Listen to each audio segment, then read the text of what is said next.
Bom dia, ouvintes. Está no ar o Conversa de Jornalista pela rádio da Universidade 1080 AM. O programa da Associação Rio-Grandense de Imprensa foi selecionado no edital da URGS de maio de 2025. Aguardamos a sua companhia todos os sábados às 10h30 da manhã. No programa de hoje, teremos no quadro Perfilando o jornalista Hernani Campelo, conhecido atualmente como a voz do Beira-Rio. No quadro Na Mira da Notícia, a jornalista Letícia Mendes volta a conversar sobre feminicídio. Nos acompanhe por esta viagem pelo mundo do jornalismo nos próximos 30 minutos.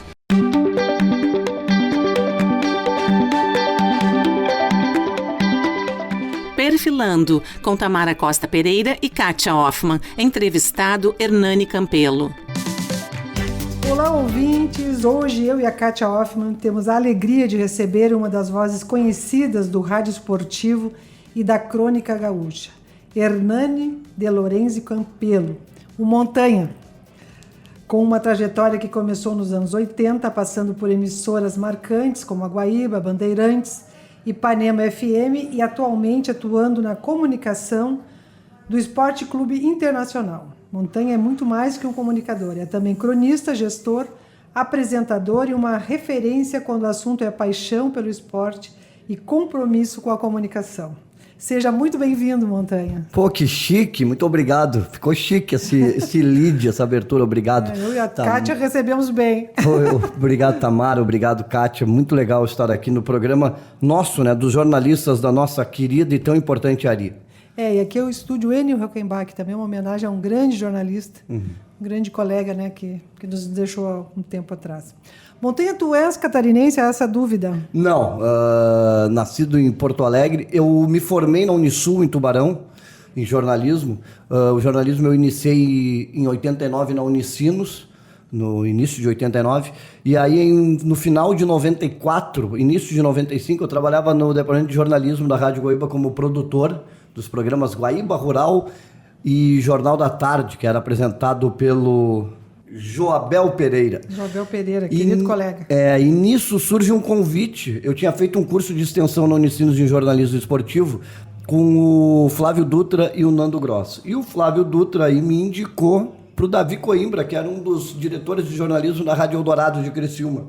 Isso lá em 80? Lá em 95, 90 fevereiro de 95. Eu já tinha feito ali 5 anos de faculdade, mas ia devagar, né, 2 disciplinas, 3 no máximo por semestre, questão de grana e tal, aquela situação natural, né, da nossa profissão e das... Início de carreira, né? Início de carreira, universidades pagas e tal, não existia muita questão de bolsas de estudo na época, era uma coisa muito restrita, muito difícil. E aí o convite, eu fui a Criciúma, um dia conhecer e na hora foi efetivado o convite, eu aceitei. E a rádio Eldorado de Criciúma, eu sempre gosto de fazer essa referência, ela pagava metade da faculdade, independente do número de disciplinas que eu fizesse. Aí eu me formei na Unisul em Tubarão e muito se deve ao apoio da Rádio Eldorado de Criciúma. E o surf? O surf, na época de guri, o surf era muito forte em Porto Alegre, né? Muitas lojas e tal. Eu morava ali no Moinhos de Vento e aquilo ali era um caldeirão surfístico, né? Tinham lojas nas galerias e tal. E cheguei a praticar o surf, época de guri, com meu irmão, meus amigos. A gente ia pra praia de vez em quando para surfar, com meu irmão Álvaro, com meus amigos mais de infância. Mas não era muito a minha praia. E nem surfava, né? Eu tinha praticado ali na adolescência. Mas quando eu entro na faculdade de jornalismo, começa aquela pressão familiar para trabalhar, né? Vai trabalhar e tal. Eu demorei para terminar o ensino médio, já entrei na faculdade com 18 anos. E aí surge um dia, a minha irmã chegando em casa, com um jornal na mão, tinha encontrado um ex-colega, um amigo conhecido e tal, que era editor de um jornal de surf.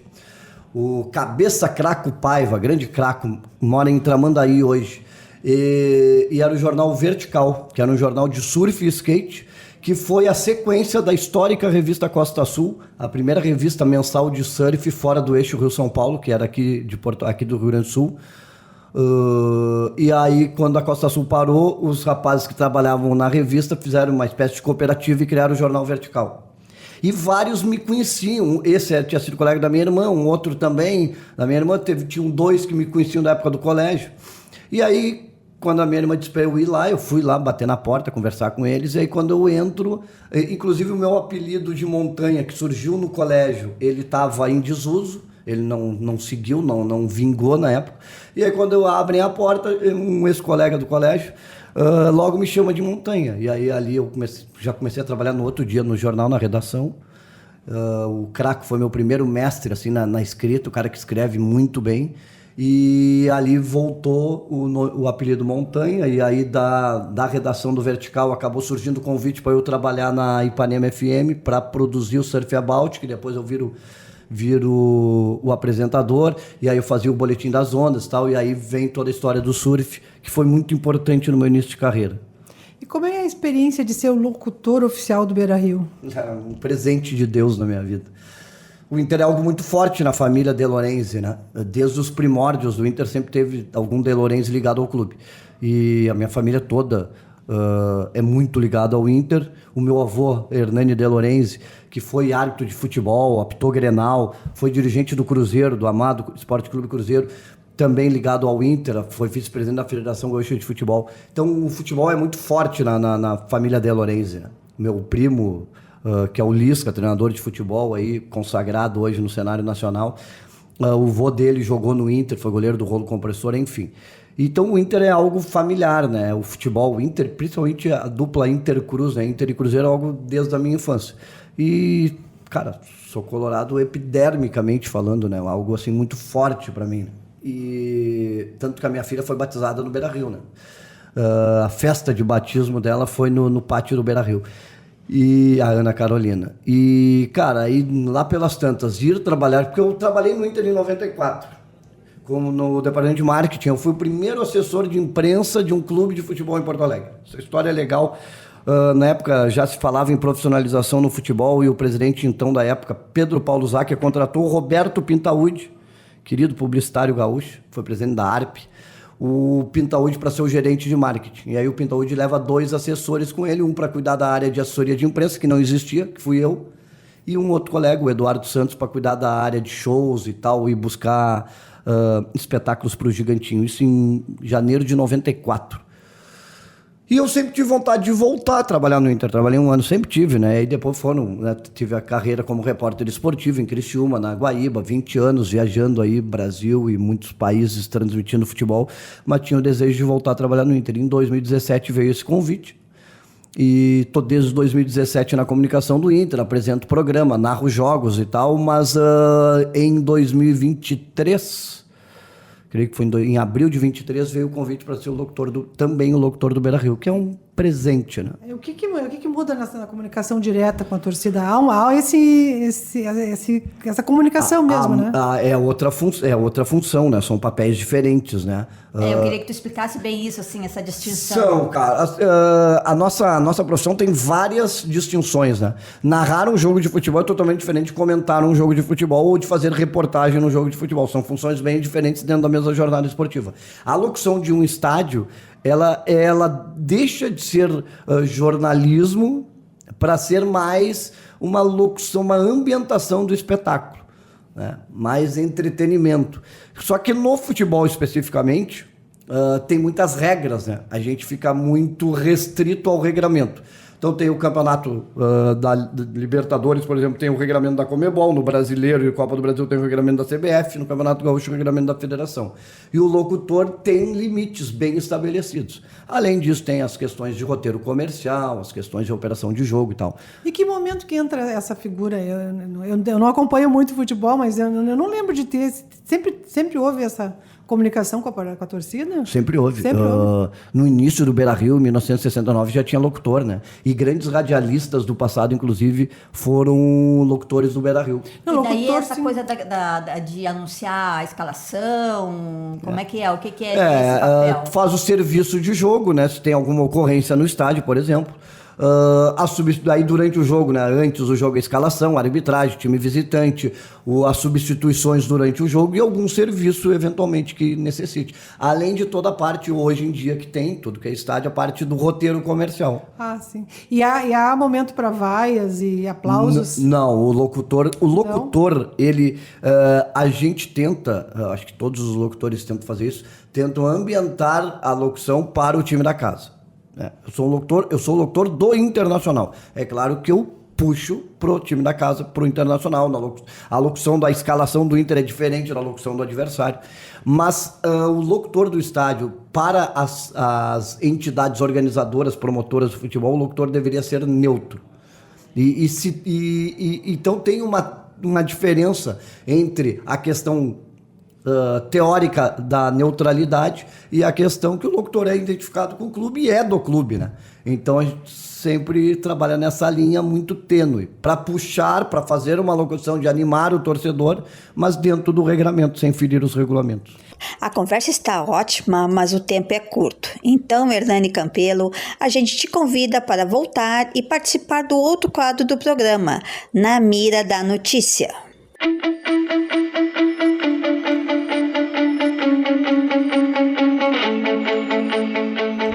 Na Mira da Notícia, com Tamara Costa Pereira, Kátia Hoffmann e Tatiana Gomes. Entrevistada Letícia Mendes. Olá, ouvintes. É uma alegria começar mais uma edição deste programa, agradecendo as presenças da jornalista Kátia Hoffmann e da Tatiana Gomes, que estão comigo aqui no estúdio Enio Rockenbach. É uma honra receber Letícia Mendes, repórter da Rádio Gaúcha, uma profissional admirável por seu trabalho comprometido com os direitos humanos. Muito obrigada, Letícia, por estar aqui conosco. Obrigada, eu que agradeço pela oportunidade. Em 2025, tu ouviste familiares de vítimas de feminicídio. Quais foram os principais alertas que surgiram dessas conversas? Então, no ano de 2025, a gente fez uma reportagem bastante extensa, ouvindo esses familiares das vítimas, porque a nossa intenção com essa reportagem era entender por que a maior parte das vítimas de feminicídio morre sem conseguir romper com o ciclo de violência, sem conseguir pedir ajuda.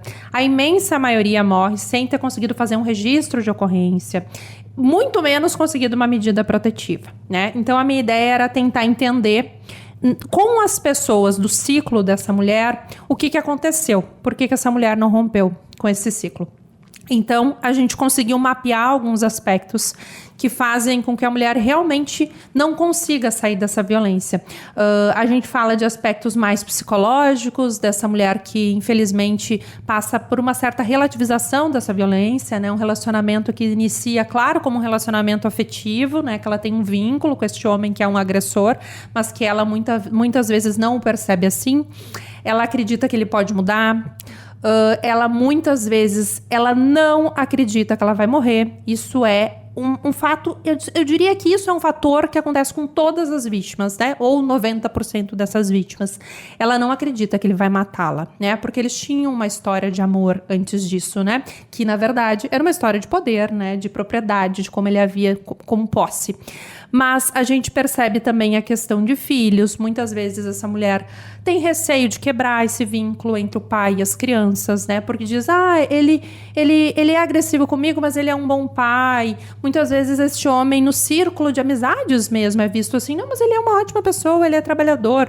E via de regra são mesmo. E via de regra são. São pessoas, né, que para o ambiente público, assim, para as outras pessoas, para a vida social, né, elas não são vistas como agressores. Então, para essa mulher é muito difícil, sem contar que quando se inicia um relacionamento, tu faz uma aposta, né? Tu tá construindo algo e quebrar isso é muito difícil. E, na verdade, de uma maneira geral, aquela mulher, hoje em dia, principalmente, ela escolheu aquele companheiro, Exato, né? Não foi nada sim. imposto. Antigamente, as mulheres tinham esses relacionamentos impostos, mas ela escolheu e, de repente, vem essa culpa. Por que eu escolhi?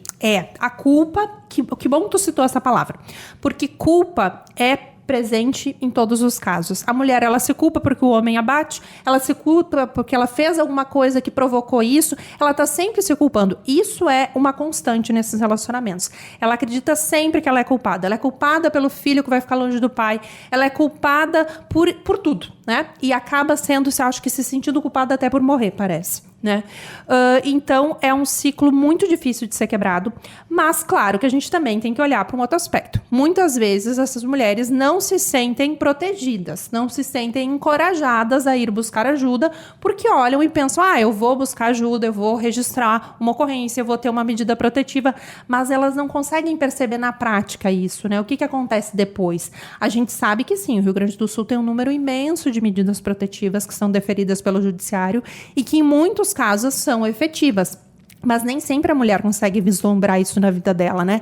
Então ela acaba ficando naquele relacionamento e vai ficando, e infelizmente ela não consegue sair desse ciclo violento e acaba assim que isso leva a um ápice, que é o feminicídio, que é a morte dessa mulher.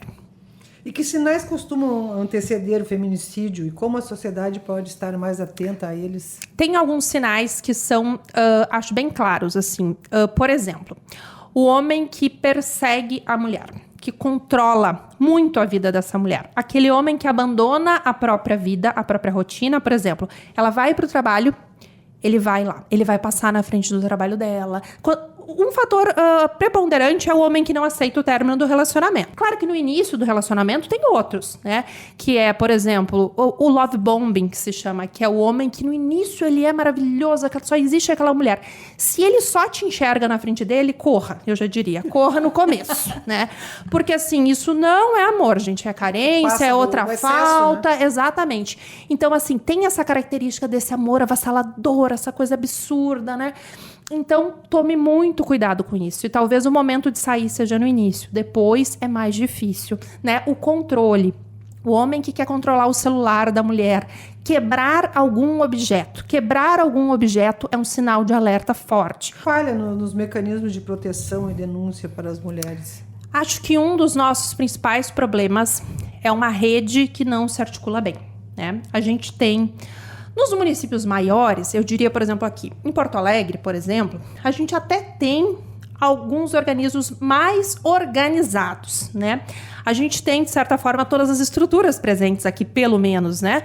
A gente tem a Delegacia da Mulher, que atende 24 horas, a gente tem a Brigada Militar, que tem a Patrulha Maria da Penha, a gente tem algumas casas de abrigamento, enfim, a gente tem algum... E ainda assim, a gente tem casos em que o Estado não consegue proteger essas mulheres. Quando a gente olha para o interior do Estado, a situação é ainda mais grave. A gente tem que pensar que muitas vezes eu posso ser uma mulher que moro lá no interior, na área rural, e que na minha cidade talvez nem tenha uma delegacia, talvez tenha apenas a Brigada Militar. A gente só consegue acessar esses casos se a gente tiver uma rede que vá além da segurança pública, né? Que a gente tenha isso trabalhado nas escolas, que a rede de saúde, que normalmente a rede de saúde acessa, né? Pelo menos a maioria dos municípios. A rede de saúde tem que estar articulada, tem que saber identificar um caso desse. Isso precisa ser muito mais capilarizado, né? Me parece que estar preparado para trabalhar com violência doméstica e para não culpar essa mulher, porque muitas vezes essa mulher vai num posto de saúde e ouve do médico, não denuncia, isso não dá em nada. Um aspecto que eu gostaria de trazer aqui, Letícia, é a infância, tá? Que me preocupa muito. Ao longo das tuas reportagens, o que tu diria para nós? O que precisa ser ensinado aos meninos hoje para que nenhuma mulher morra amanhã? Eu acho que esse talvez seja o único caminho, né? Talvez seja a gente mudar essa visão que se tem. Primeiro, como se criam os meninos, né? Os meninos, infelizmente, a gente ainda permite que os meninos se manifestem pela violência, né? Essa educação que não permite, quando se fala em educação de gênero, as pessoas, meu Deus do céu, do que estão falando? Gente, precisa sim falar sobre isso. A gente não pode mais permitir que os meninos cresçam achando que eles não podem chorar, que eles não podem se expressar. Tem a questão do silenciamento masculino, né? Eles não conseguem lidar com as próprias emoções. Precisa mudar isso, né? Precisa saber que a mulher mulher, sim, ela tem direito de ser quem ela quiser, de escolher a profissão que ela quiser, de ter a vida dela, né? A gente precisa romper com essas barreiras que são uma questão estrutural, né? Uma questão histórica e estrutural de um momento que a mulher era vista como propriedade. E a gente continua arrastando essa propriedade de uma forma um pouco mais sutil, mas está presente. E, infelizmente, o que eu percebo ainda eu tinha esperança de que a gente, né, tivesse gerações um pouco melhores, mas eu ainda não percebo isso. A gente vê aí a cultura Red Pill, por exemplo, né, de ódio às mulheres, de uma misoginia imensa. As redes sociais estão aí, né? Infelizmente, esse conteúdo misógino continua se propagando. Então, a gente vai ter que ter uma atenção muito grande também para as redes sociais, né? Tu também és dramaturga e escritora. Como a arte pode ajudar essa questão do jornalismo, né? Dessa coisa de educação? Eu acredito muito na arte, né? Eu sou uma apaixonada pelo teatro, pelo cinema.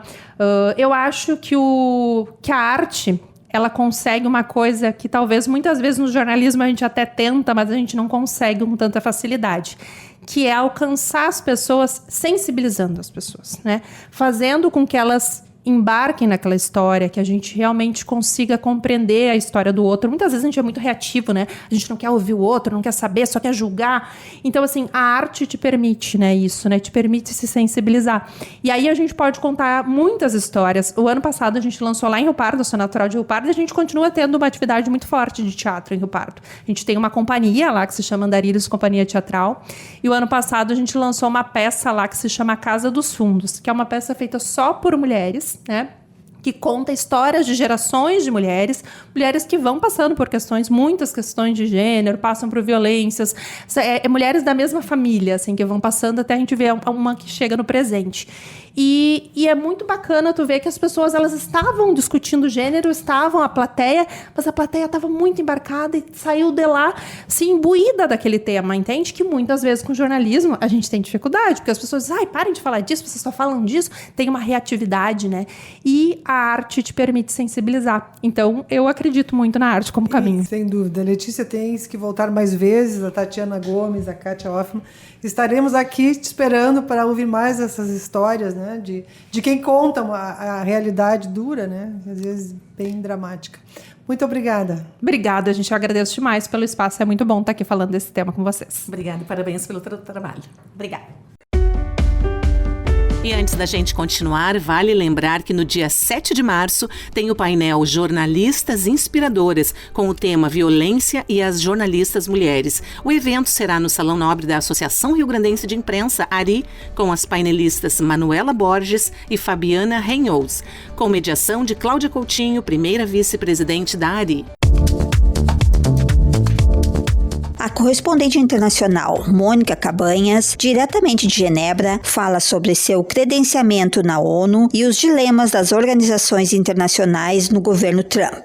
Essa semana renovei minha credencial de jornalista junto às Nações Unidas em Genebra. E cada vez que caminho por esses corredores, a sensação se repete. A ONU é um espelho do mundo. E neste momento, esse espelho está rachado. Carregar essa credencial não é apenas um ato administrativo, é assumir um compromisso ético em observar o mundo por dentro, com rigor, sensibilidade e responsabilidade. Num tempo em que a desinformação virou arma política e algoritmos moldam percepções, ouvir todos os lados é mais do que um método, é a defesa da democracia. Aqui as transformações da ordem mundial são visíveis. A multipolaridade deixou de ser tendência e virou realidade. O Conselho de Segurança vive uma paralisia crônica. Potências disputam influência. Crises humanitárias se multiplicam numa velocidade inédita. As diferentes agências da ONU operam no limite. Programas essenciais foram reduzidos, escritórios fecharam, profissionais experientes foram demitidos. E o impacto é direto. Milhões de pessoas perdem acesso à saúde, proteção, alimentação e educação em todo o mundo. Ser jornalista credenciada nas Nações Unidas é testemunhar e acompanhar negociações que tentam impedir que crises virem catástrofes. É ouvir histórias que revelam a humanidade por trás das estatísticas. A ONU não é perfeita, mas no mundo fragmentado ainda é o último espaço onde todos os países, grandes ou pequenos, têm o direito à palavra. E isso realmente importa. Mônica Cabanhas, direto da Suíça, especial para o programa Conversa de Jornalista. No dia 26 de fevereiro, às 5 da tarde, ocorre o debate Trajetórias e Atuações no Museu de Comunicação Social Hipólito José da Costa. Um dos temas é a atuação da Associação Rio-Grandense de Imprensa nos tempos de jornalismo tradicional e suas interfaces contemporâneas, momento em que as tendências atuais apontam para o predomínio das plataformas digitais. O evento contará com a participação da professora Cristiane Finger e do presidente da ARI, José Nunes. O debate será o primeiro dos 3 encontros que ocorrerão nos meses seguintes, previstos na programação da ARI 90 anos. O evento tem entrada franca e é aberto ao público. É uma oportunidade também para visitar a exposição ARI 90 anos, que permanece até abril no Museu de Comunicação Social, na Rua dos Andradas, esquina com a Calda Júnior. Para o Conversa de Jornalista, Kátia Hoffmann.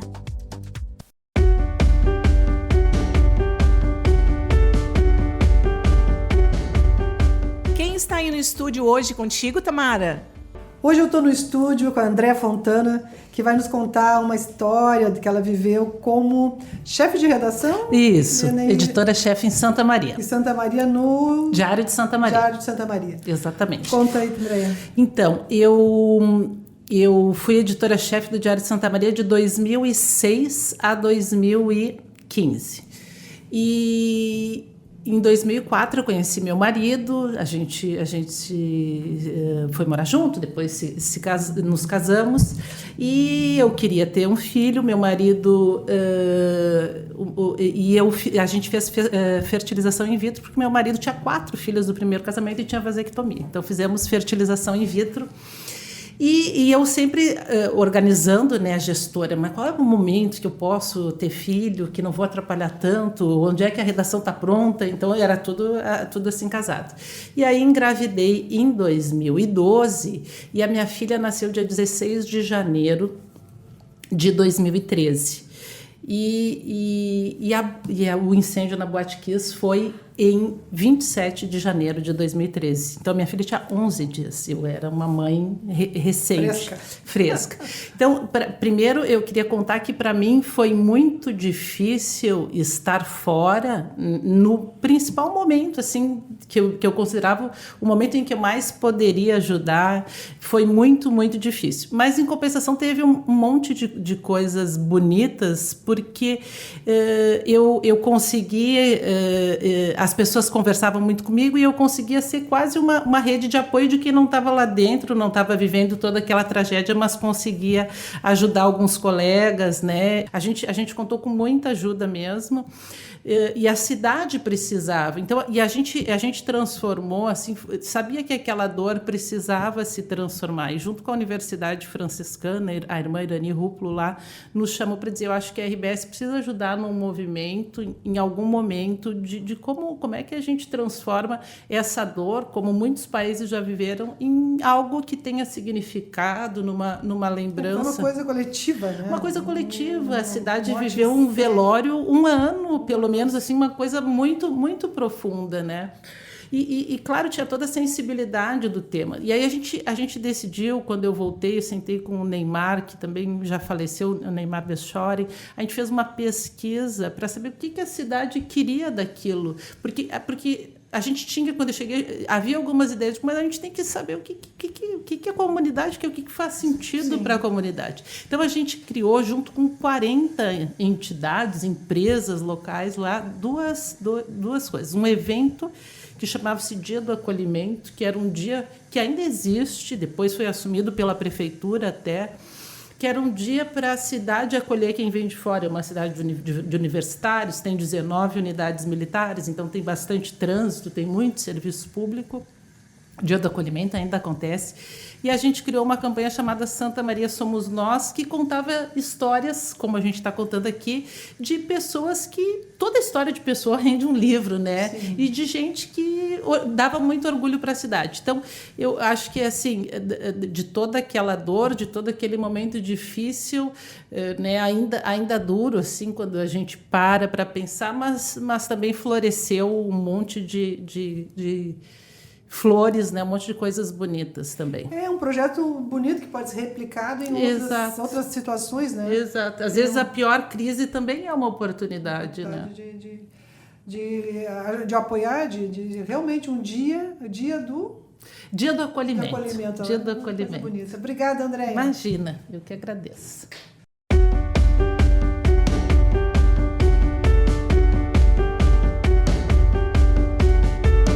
Na próxima semana, no quadro Perfilando, o repórter cinematográfico Milton Colgo. No quadro Na Mira da Notícia, o jornalista Hernani Campelo.